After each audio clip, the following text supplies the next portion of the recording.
rasa takut, atau pikiran negatif berlebihan. Ciri-ciri pola pikir sehat. 1. Realistis tapi optimis, artinya kita mampu melihat dan menerima keadaan apa adanya. Realistis, tapi tetap percaya ada jalan keluar atau peluang yang bisa diambil. Optimis. Realistis berarti tidak menutup mata dari fakta atau risiko yang ada.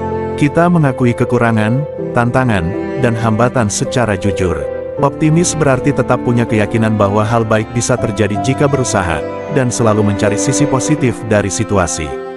Contoh dalam kehidupan. Realistis, kamu sadar modal usahamu terbatas, persaingan banyak, dan ekonomi sedang sulit.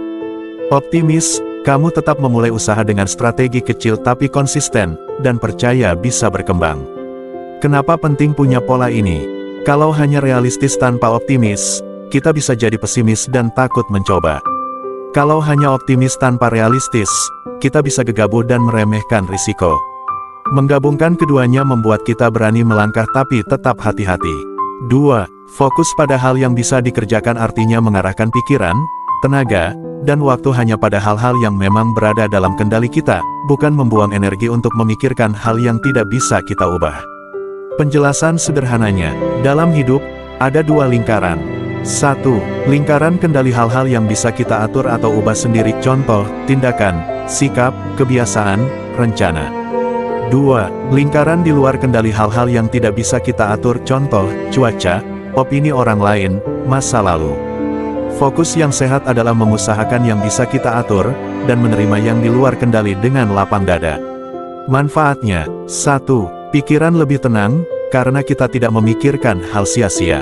2. Lebih cepat bergerak ke solusi. 3. Menghemat energi emosional. 2. Fokus pada hal yang bisa dikendalikan.